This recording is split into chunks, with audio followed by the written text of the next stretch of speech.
Talk to me about what happened earlier. Where did we go? Oh yeah, for sure. We went to Walnut Creek when opened up the door for pretty much a walkthrough of a property that we have as a rental. It should be a great experience to bridge both tenant to a property that they're looking for, for short-term funds, and then for long-term for residential prospecting, as well as looking at serving people that are interested in selling assets like that. So this was this was a good kind of like test or like experience to see if this is even what we want to do moving forward. We get an opportunity to kind of get the behind the scenes look as somebody operating through the property owner. You get what I'm saying? Yeah, and if I were to ask you to give me one sentence on how it felt today for that experience, what would you say? You said one sentence, but I got one word. Like the word that I'm coming up with is convenient. And I told you earlier, it's nice to work where you are. It's nice to work in your backyard. For the most part, so far that I've been in business, I've been working at a distance. And it's because I want to make sure that my name is all over the place. I want to make sure that my numbers are all over the board. But at the same time, it's nice to have a concentrated effort because even if you have your name all over the place, it doesn't really kind of position you as the specialist in that location. Even if you lived in that location, it probably doesn't speak to what you've done in that neighborhood. I live in Tracy, but my numbers are not in Tracy. My numbers are all over the East Bay. My numbers are all over the South Bay. My numbers talk about Southern California before they even talk about Tracy. So just having to drive 10 minutes around the corner, it was like a breeze. Yeah. I mean, when you are going through, because what was your thoughts when you went to the property? This is probably something like you're like, yeah, a more ideal situation. Am I right? Yeah, it's really close to where I live. It's only like, I don't know what the drive was like because I wasn't really watching it, but it felt like a breeze. Because I'm here in Danville and we just went to Walnut Creek. And earlier you were at one of the listings in Livermore. Livermore. So it's like just to go from Livermore, one listing, to another listing, which is in Walnut Creek.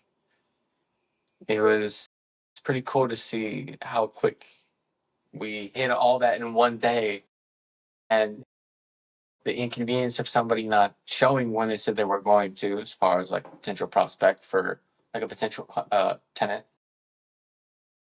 It didn't even really bother us. It didn't bother the operations of the day. So those inconveniences you're talking about, if it was like an hour worth of a drive, it hits different. It's different, and then that drive back, whatever that traffic is gonna give you, because it might be an hour to get someplace in the Bay Area, but it's gonna cost you an hour and a half or more to get back where you're trying to go. It's hard to really quantify this too, or to really feel this, because most people that have like a regular 9 to 5, they're like, well, I drive an hour every day. Yeah, but when you get there, 100% they're going to tell you get to work. Or as far as if you're driving as a real estate agent, you do not know. It's a trust business. Yeah. So when you get there, it could be like, well, don't have any work for you. And it's like, you're absolutely 100% going to get paid for that day at your 9 to 5 job. But as a real estate agent, are they going to show? And when they show, is this going to actually lead to money? And the answer is you do not know 100%. There's no law backing you up saying if you show you must work, No. you will get X, Y. So it's like most people are like, oh, yeah, well, that comes with the territory, comes with the business. Yeah, but you don't know what that means. That means like for somebody who values their time, you have to kind of come up with a system to curate that those people that will waste your time out of the system. Because if you don't, you're going to be running around a lot, and nobody wants to do that.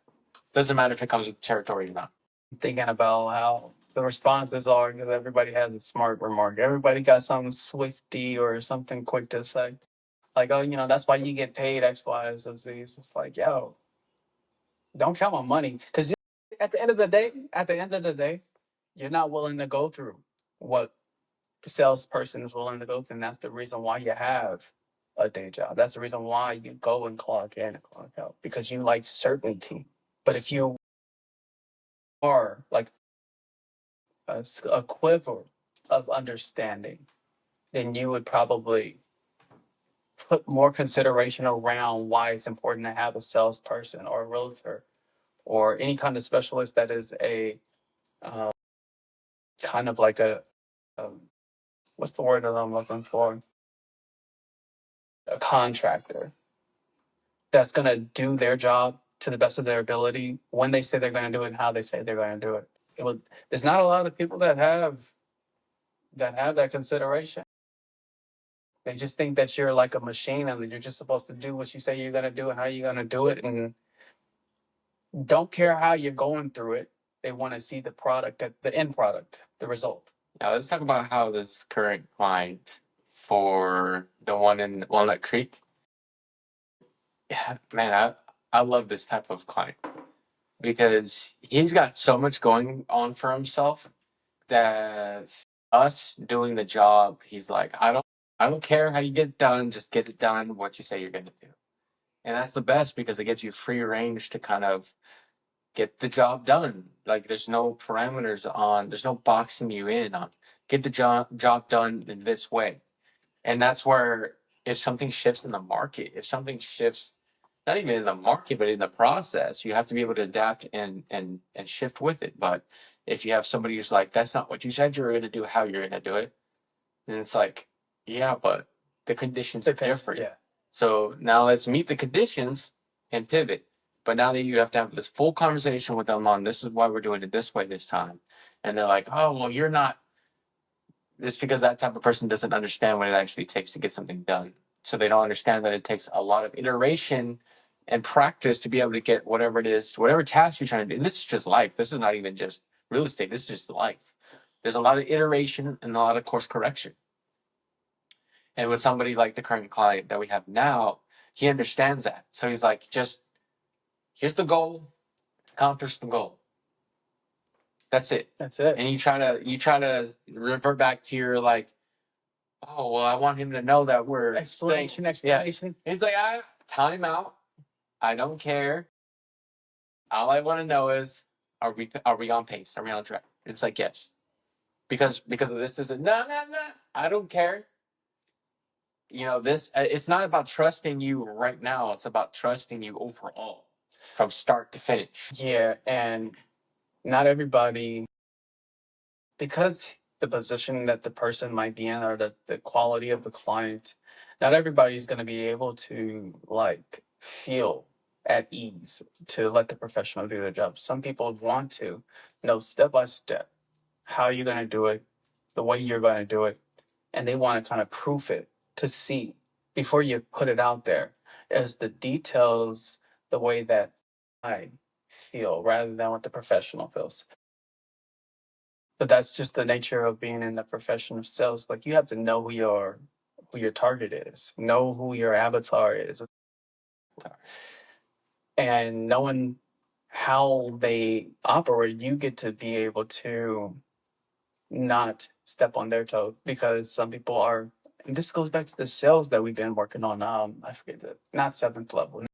Um, what's the Rehearsing? Yes. Yeah. Yes. So some people are auditory, some people are visual, some people want to touch the product. Some people want to like interact or kind of be involved in it somehow. But just knowing who you're talking to can save you for like headaches along the way because you know what makes them tick. It reminds me, and this is the reality of what sales kind of looks like in a real environment. The sales sounds like some kind of mastery course. What I mean, it's a lot of skills involved, but it kind of reminds me of like simple relationships. Some people really value acts of kindness. What do they call it? Love language. Love language is acts of service. Yeah. Yeah, yeah, It was funny. I don't remember any of that, and I read that book before it got popular. yeah, Like I have it around here somewhere, but I didn't really. I can't remember why. To be honest, this was a long time ago. yeah. But I didn't really like it that much. To be honest, No, I what kind of just ended up skimming through it, and then it got popular, and I was do you like, believe that kind of stuff? Like the love language? Do you believe like "Mm, the essence of it, or do you just think that it's a whole bunch of like words that are, you know, tickle your fancy kind of words that make you feel good? there are frameworks to be able to make sense of the world. I just don't think of the world in that kind of a frame, so it doesn't. It's not a tool that I use Mm. basically. So it's not. It's like not about is it wrong or is it right. It's more of what do I want to use that tool to kind of navigate my life, and the answer is no for me, but it's yes for a lot of other people, and that's good for them. It doesn't hurt me. It doesn't hurt them. Do use what you want to use to navigate your life. It's just that is not for me. Not that I'm better than it. It just doesn't match with how I've navigated my life this far. So it'd be harder and more work for me to use that as a framework to talk to people and to discuss things with people than it would be for me to just say, you know what, it's not for me. I got other ways to navigate. Yeah. Yeah. Yeah. I've heard people talk about the love languages more than I've ever dove into it myself. Don't care for it, honestly. I mean, I can understand what makes somebody like you can tell by dealing with somebody what they like and what they don't like just based off what they say. They'll tell you. I mean, if you're fucking listening, I don't know. They'll tell you like, "Hey, I like when you do X or I Yeah. like when you do Y." It's up to you if you want to be a good communicator. I think most of this stuff about relationship is just about that only. It's mostly communicating. If you care to understand somebody, that's the one half of it. And if you care about somebody, you'll take care of how you give them the information. So, again, all that comes back to sales, Communication, sales, communication. all that. Yeah, because it's like with your partner, if you're conscious of what they like and don't like, they'll tell you. And it doesn't even have to be a direct, as in like I like that you do Yeah, this. the actual It words. could be a smile on their face when you do X, Y, Z. Smile, They body like language, anything. you're like, okay, they Yeah, like this. Let me see if they like it with this type of tool. Like they like the flowers. They like me bringing them one flower. What if I brought two next time? You bring two. It's a smile, and then you ask, "Do you like it when I bring you one or two flowers?" And the answer is, "I don't care. I just like when you bring me flowers." Okay, cool. The next time you bring one again, and if you see the frown get like, okay, then you're like, oh, they like the progression of more flowers. But obviously, at some point, it's like there's too much flowers. You can't just keep bringing. But the point is just to keep stretching what you find over time and just keep changing it because you can't just keep doing the same thing over and over and over and over and over again. You get used to things. It's human. It's just a human thing. And hopefully they're doing the same with you. And if they lack that insight, then it's up to you to either just deal with it, try to help them encourage it, gain that skill, or have a greater amount of signals to give that person. Like not just have a smile, but go, okay, they didn't get this. They didn't get that I like this. Have a smile, tell them I like it, and remind them. And here's the kicker. If it's too much work because you're like, I have that skill to be able to detect it from you, but you're not doing it for me, either deal with it or leave them. The third option of complaining about it all the time only is going to get you into fights, drag on the relationship. You're going to end up not liking each other and actually resent each other. Mhm. You might even have kids. So it's like you'll have kids, you'll resent each other, You'll get a divorce. You'll destroy someone's little life just because you couldn't have the conversation up front. And that's what we were talking about earlier. That way to tie that back, bro. Yeah. Yeah. I feel like that kind of conversation really fires you up, like as far as the dynamics of relationships, making sure that people understand like ins and outs or whys around how relationships look like. Do you feel do you feel like there's a kind of like a shift of energy when it comes to that topic? I know that you care about like communicating, but I just see like a switch, like a Dow I switch. mean, honestly, I'm passionate about a lot of things. I just try not to explore the passion because a lot of people don't. They kind of want to just go about their lives. They don't really care to have passionate conversations, to be honest. But at least the people that I run into. But with that topic, yeah, it matters because communication is everything. Don't know what the trigger was for me to want that or to be so obsessed with something like that. That you got this. But it helps a lot, dude. It helps a lot. And especially with the current. So I basically have a day job for now, as you know, and I'm an instructor. I teach people electrical power production. And with that, like you have to really be patient. I'm a little bit on the newer side too, so I'm still learning the nuances of teaching and instructing from like my senior instructors.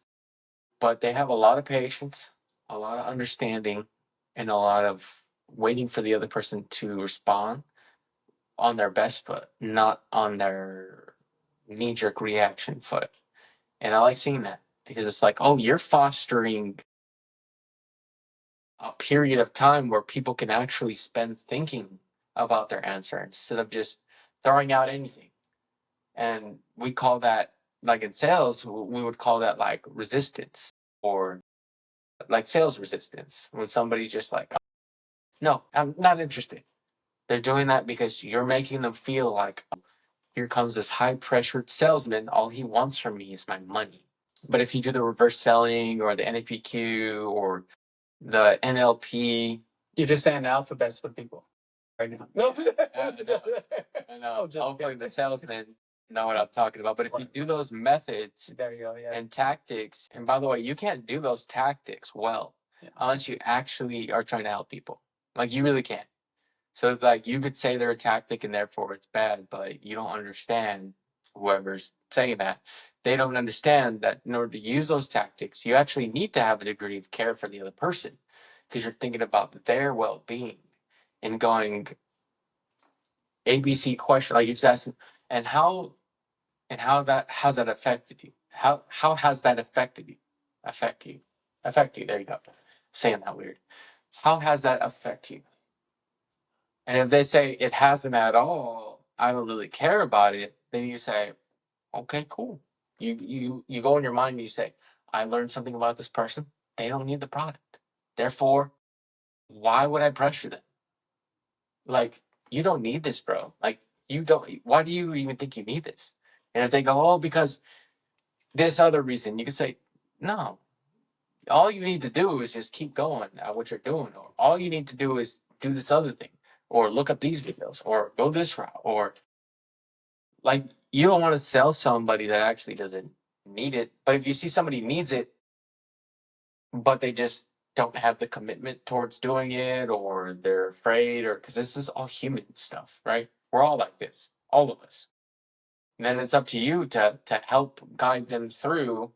It's the look. People The think lack. that sales is like a sleazy or kind of like a sneaky or kind of just a greasy way of communicating.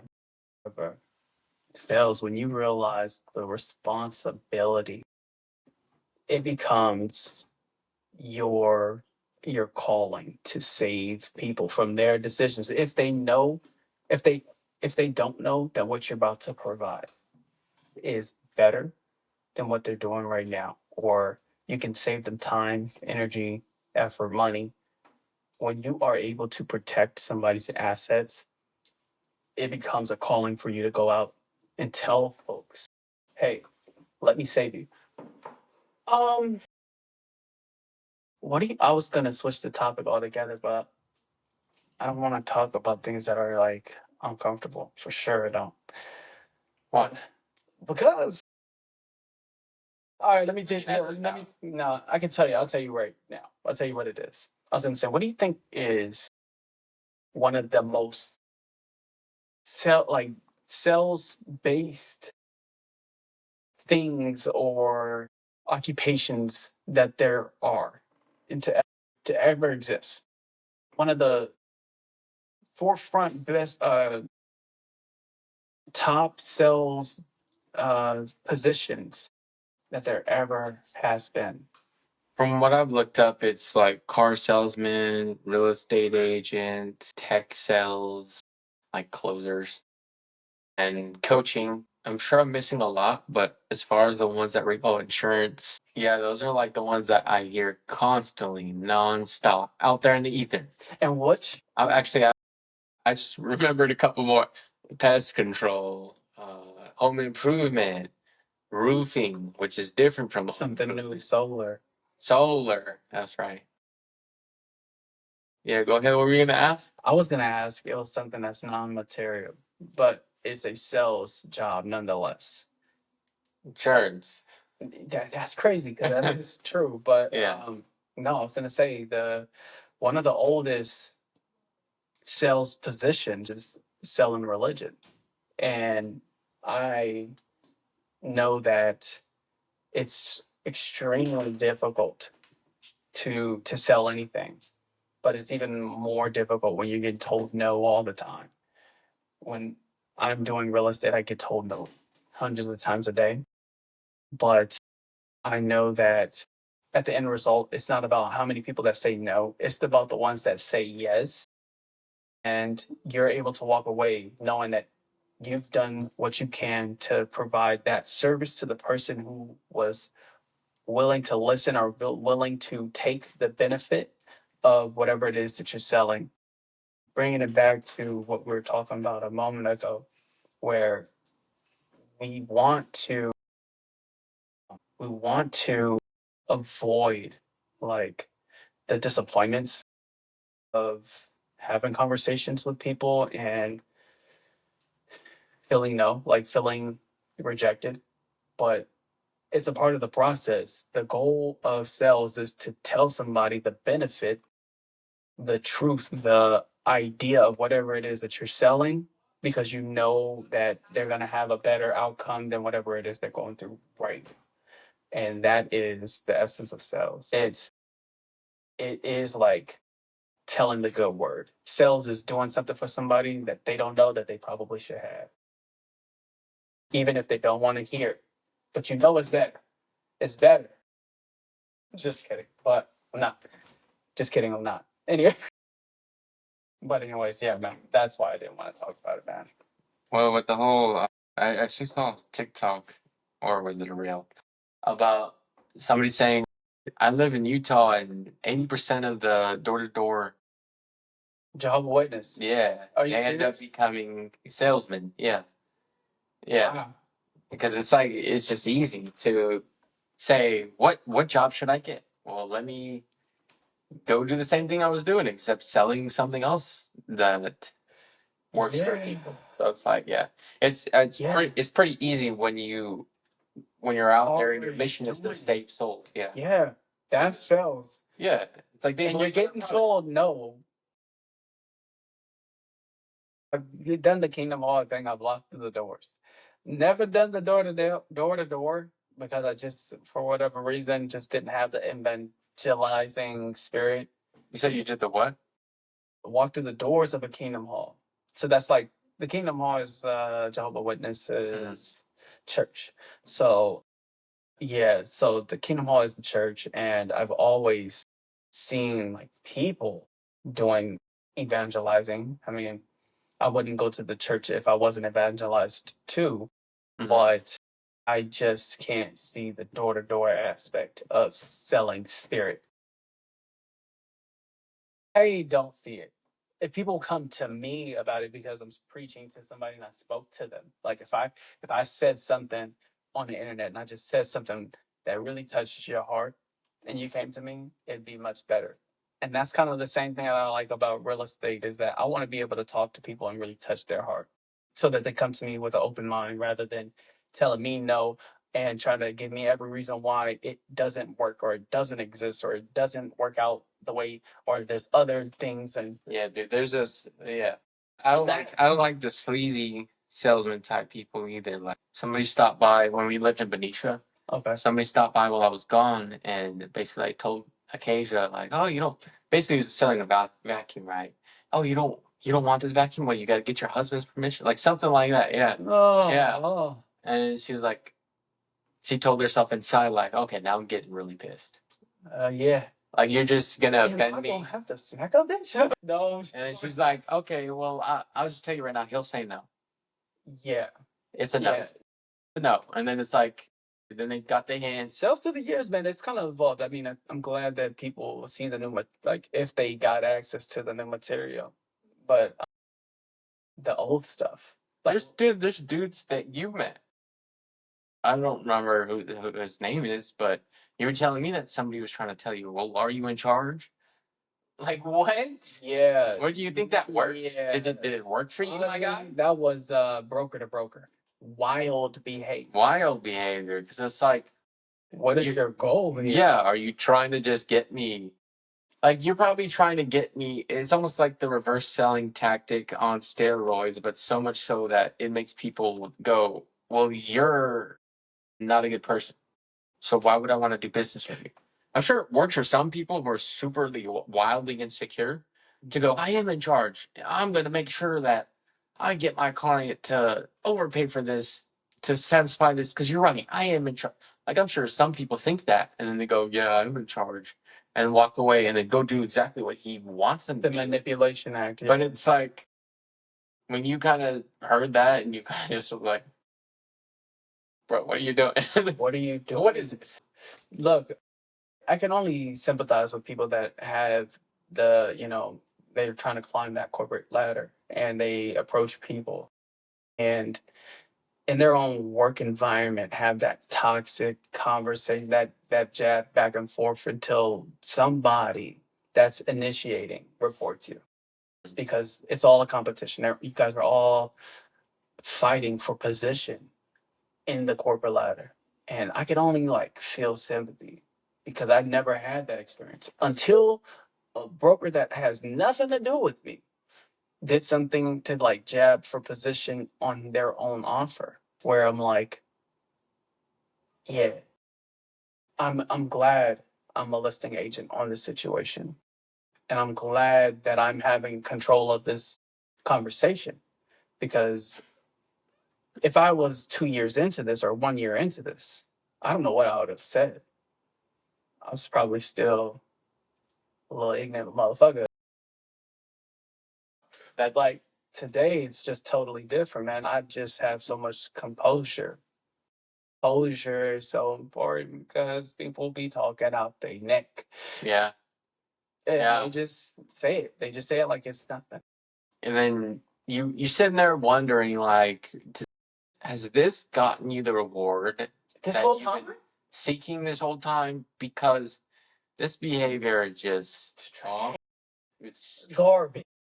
strange, crazy, off the wall. I don't know what you're doing in life, but if this is working for you and you want to keep doing it, keep going. Keep it up. Congratulations. Because I'm trailblazing and Yeah. people don't like me because I'm a likable guy. I'm not really in the mood for banter. And if people don't like that, if they are looking for a good time, they're probably gonna fuck with me. They probably don't like your kind of like your jabs and your bullshit. So I'm just Yeah. I'll let you take all the insecure people that works on. yeah. I mean, you probably look good while doing it, but looks only go so far, my friend. Looks only go so far. Yeah.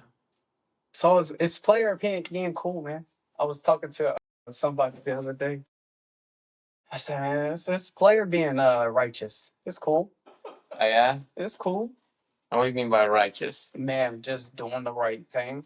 How about having some honor? How about saying what you mean and mean what you say? Yeah. Like not lying to people, not trying to get a deal on someone. Like it's cool. what does it mean to do that? Do you think most people do that, practice that in conversation? People don't. Well, you mean practice being righteous? Integrity, Do righteous. they practice integrity? Yeah. And we live in the upside down, if you ask me. we live. wait. We live in a place where people act in self-interest, and because they act in self-interest, it has no outlook. Without that outlook, they don't know that they're being manipulative, that they're being vindictive, that they're being a toxic human being. And they don't see it. They don't know it. That's all they've been indoctrinated on. That's all they know. We live in a school system where popularity is the contest. We live in a work environment where you're jabbing for position. Like, it's all toxic. People don't know what righteous is. If righteous was right in their face, it's just an annoying person that's there rather than a nice, decent human being. I tried being polite to somebody on the road. I said, "You can go." They thought I was flipping them off. I'm just giving an example that people take it negatively before the. Have you ever been walking down the street and they said, "Excuse me," and like somebody like got like uncomfortable? You can open a door for somebody and get cursed out because doing what you think is the right thing can sometimes be perceived as the wrong thing. You ever like pay somebody's well, I don't even want to go that far. I'm gonna say, you ever pay somebody's tab and somebody got insulted? Like, people get insulted for the wildest things these days. They just don't know how to take gratitude or appreciation or gesture. So, Yeah. no, to answer your question, no. Yeah, you can't take that to heart as much. I'm not saying you, but just people in general, because, and what I mean by take that to heart is you can't let that stop you from doing the things that you think are right, only because I was coming to this realization when I was looking at somebody like Alex Ramosey's videos. And there was somebody who's like, I can't believe this guy. He's a grifter. He's just blah, blah, blah, blah, blah. And I was like, are we talking about the same guy here? Because this guy obviously has been transparent the whole time about what he's trying to do. And is it so bad that he's trying to help people get from $0 to $1 million so that he can come in and see if they want to work with him to get them to 10 million or 100 million? It's like, what are we talking about here? He doesn't even sell anything. Like, he doesn't sell any courses or anything. So how is he trying to destroy people's lives? But here's the other side of the coin is that there's somebody named Dr. K, and he was talking about when people realize that nobody's actually coming to save them, it's almost like they go through a grieving process where when they're a child all the way up until whenever they come to the realization, sometimes adulthood, sometimes teens, sometimes as a kid, sometimes they never. But when they come to a realization, if they do, that nobody's coming to save them, then they entered like this grieving process of, I'm alone. This is it. Nobody's coming. I have to do it. And when they realize I have to do it, but that meets their I can't do this because of whatever excuse, that's where they're in that zone where it's like, screw this guy, screw her, screw him, because they can't help me. And you realize it's yourself, but then you've said your whole life, I can't do this, and I need somebody to help me. So you're in this weird zone, and it's up to you to get out of it and go back to the blind belief in people, or you go back, you advance forward into, I could use their help, but it's really ultimately me who has to do this for myself. Then you break free of that, and then you get to look back and go, I know I recognize what this is when somebody's talking trash online because they're in that zone of despair, of grieving, that they found out that it's actually their fault, but they're just trying to act like it's not their fault. It's like it's not really sad. It's just like a process. You know what I mean? Yeah. You could look at it and say, "Oh, that's sad for them to have to go through that." You know, We also have go through that. exactly. Just it looks different. Yeah. I mean, bringing it back all the way back, somebody else's disposition on life should not affect you on how you want to present yourself to the world. I said, I said it, and I mean it. It's super cool. I think it's player. I think it's awesome. I think it makes you look good when you're trying to do the right thing. When somebody talks to me and they feel comfortable knowing that I'm not going to lie to them, it makes them trust me more. It makes me look like a standout person because most people, they lie before they get breakfast. Like, like they get out of bed lying. How'd you sleep? Good. They slept bad. No, they slept bad. Yeah, and they could have said, "I slept bad. I wish it was good. I'm gonna be good for the rest of the day." Don't know how to communicate, and there Yeah. it goes back to communicating. Yeah. Communicating is so powerful. If you just learn that part, everything about your life, every other aspect, every other outlook becomes that much lighter.